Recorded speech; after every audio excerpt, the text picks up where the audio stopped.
നമസ്കാരം. നമ്മുടെ നാട് മലിനമായി തീരുന്നതിൽ നമുക്ക് ഓരോരുത്തർക്കും അതിൽ പങ്കുണ്ട്. വേസ്റ്റുകൾ വലിച്ചെറിയുന്ന പ്രവണതയ്ക്ക് ഒരു മാറ്റം സംഭവിക്കാതെ ഇതിനൊരു അന്ത്യമില്ല എന്ന് തന്നെ പറയേണ്ടി വരും. സംസ്ഥാനത്തെ ഇപ്പോൾ മാലിന്യമുക്തമാക്കുന്നതിനുള്ള തീവ്ര ശ്രമത്തിലാണ് സർക്കാർ ഇപ്പോഴുള്ളത്.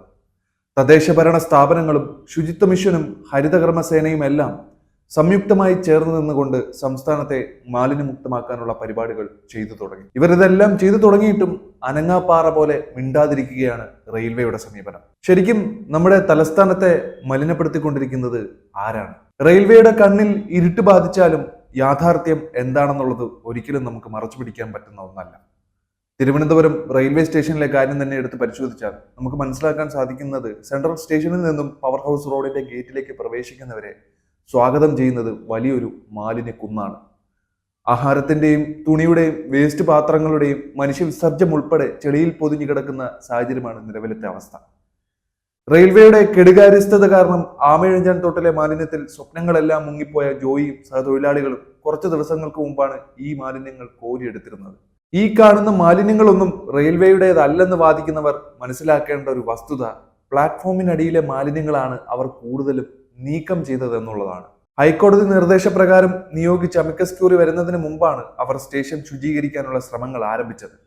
ഇവർ ഉന്നയിക്കുന്ന വസ്തുതാവിരുദ്ധമായ ഒരു കാര്യമാണ് തോടിന് ഒഴുക്കൊന്നുമില്ല എന്നുള്ളത്. ജോയിയുടെ മരണശേഷം ഇറങ്ങിയ പത്രക്കുറിപ്പിലാണ് ഈ ഒരു ന്യായവും കൊണ്ട് റെയിൽവേ മുന്നോട്ട് വന്നത്. കൂടുതൽ ഒഴുക്കുള്ള ഭാഗത്താണ് റെയിൽവേ തീരുമാനിച്ച പ്രകാരമുള്ള കരാർ തൊഴിലാളികൾ ജോയി അടക്കമുള്ളവർ കഴിഞ്ഞ ദിവസങ്ങളിൽ 50 ലോഡ് മാലിന്യമാണ് നീക്കിയത്. ഇതിൽ 29 ലോഡുകൾ പൂജപ്പുര റെയിൽവേയുടെ ഡംപിംഗ് യാർഡിലേക്ക് മാറ്റുകയാണ് ചെയ്തത്. ഇതിൽ ബാക്കി വന്നതാണ് റെയിൽവേയുടെ പിറകുവശത്തുള്ള ടിക്കറ്റ് കൗണ്ടറിനടുത്ത് കുന്നുപോലെ കൂട്ടിയിട്ടിരിക്കുന്നത്. ജോയി മരണപ്പെട്ട അന്നേ ദിവസവും ഇവർ 2 ലോഡ് മാലിന്യങ്ങൾ അവിടെ തള്ളിയിട്ട് പോയി. ടെൻഡറിലൂടെയാണ് റെയിൽവേയുടെ മാലിന്യം നീക്കാൻ കരാർ എടുത്തതെന്നാണ് കരാറുകാരനായ ബിജു പറയുന്നത്.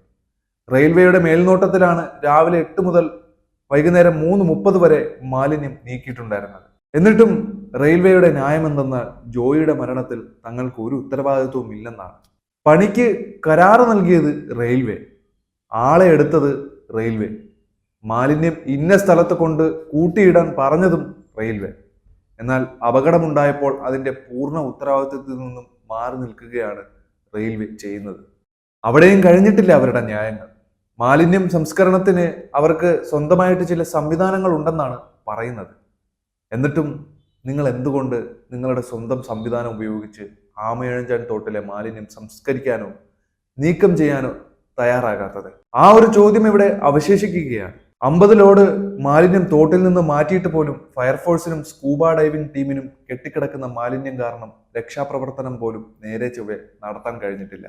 രക്ഷാപ്രവർത്തനത്തിന് ഇറങ്ങിയ സ്കൂബ ഡൈവിംഗ് ടീമിലെ ഒരാൾ പറഞ്ഞ കാര്യങ്ങൾ ഇങ്ങനെയാണ്: മൊത്തം മാലിന്യമാണ്, അത് അടിഞ്ഞുകൂടി കറുത്ത നിറമാണ് വെള്ളത്തിന്, നിറയെ പുഴു, തുണിയും മദ്യക്കുപ്പികളും ഒരാൾ പൊക്കത്തിൽ പാളുകളായി അടിഞ്ഞു കിടക്കുകയാണ്. നീന്തുമ്പോൾ തലയ്ക്ക് മുകളിലും ഓക്സിജൻ സിലിണ്ടറിലുമൊക്കെ പ്ലാസ്റ്റിക് കവറൊക്കെ കുടുങ്ങും. ഹോട്ടലുകളിലെ ഭക്ഷ്യമാലിന്യമടക്കം ഇതിലെ ആണെന്ന് തോന്നുന്നു വരുന്നത്. ട്രെയിനിൽ നിന്ന് വേസ്റ്റ് കഴുകി ഇറക്കുന്നതും ഇവിടെയാണ്. സെപ്റ്റിക് ടാങ്ക് മാലിന്യമടക്കം ഇതിലേക്കാണ് ഒഴുക്കുന്നത്. ഞങ്ങൾ ഇതിൽ നിൽക്കുമ്പോഴും ഇത്തരം മാലിന്യങ്ങൾ ഒഴുകിക്കൊണ്ടേയിരിക്കുകയായിരുന്നു. ആമയിഴഞ്ചാൻ തോട്ടിലെ കാണാതായ ജോയിയെ കണ്ടെത്താൻ മാലിന്യത്തിലേക്ക് ഇറങ്ങിയ അഗ്നിരക്ഷാ സേനയുടെയും സ്കൂബ ടീം അംഗം വിജിന്റെ വാക്കുകളാണിത്. തമ്പാനൂർ ഭാഗത്ത് ആമയിഴഞ്ചാൻ തോട്ടിൽ ഒരാൾ കുടുങ്ങിപ്പോയെന്നാണ് കൺട്രോൾ റൂമിൽ ഇവർക്ക് ആദ്യം ലഭിച്ച സന്ദേശം. അടിയന്തര സംഘം അവിടെ എത്തിയപ്പോഴാണ് സ്കൂബ ടീമിന്റെ ആവശ്യമറിഞ്ഞ് ഉടനെ തങ്ങൾ 5 പേർ അവിടേക്ക് എത്തിയതെന്നായിരുന്നു പറയുന്നത്. കട്ട പിടിച്ച കെട്ടുകണക്കിന് വേസ്റ്റാണ് ഓരോ തവണയും എടുത്ത് പുറത്തിട്ടത്. വർഷങ്ങളായുള്ള വേസ്റ്റാണ് ഈ തോടിനുള്ളിലുള്ളത്. അതിന്റെ ഇടയിലൂടെ നീന്തിയാണ് അവർ ഓരോ പ്രാവശ്യവും പുറത്തേക്ക് വന്നത്. അകത്ത് നിൽക്കുമ്പോൾ ഡീസലിന്റെ മണവും അവർക്ക് അനുഭവപ്പെട്ടിട്ടുണ്ടായിരുന്നു. 2 ദിവസത്തോളം മൊത്തം ഈ വെള്ളത്തിലായിരുന്നു അവർ ഉണ്ടായിരുന്നത്. ഇത്തരമൊരു ദൗത്യം തങ്ങൾക്ക് ആദ്യമാണെന്നും ഇതിനു മുമ്പ് തൊടുപുഴയിലായിരുന്നെന്നും ഈ ജോലിയോട് പ്രത്യേകമൊരു മമതയും ആവേശവും സ്നേഹവും കാരണമാണ് ഒന്നും നോക്കാതെ തങ്ങൾ ഇറങ്ങിത്തിരിച്ചതെന്നും വിജിൻ പറയുന്നുണ്ട്. ആമയിഴഞ്ചാൻ തോട്ടിൽ കാണാതായ ജോയിക്കായുള്ള തെരച്ചിലിന്റെ ഭാഗമായത് 13 സ്കൂബ ഡൈവേഴ്സാണ്. ഒരു സമയത്ത് 2 പേർ വീതമാണ് ഇവിടെ മാൻഹോളിലും ടണലിലും ഇറങ്ങിയത്. ഏകദേശം 45 മിനിറ്റ് നേരമാണ് ഇവർ ടണലിനുള്ളിൽ പരിശോധന നടത്തിയത്.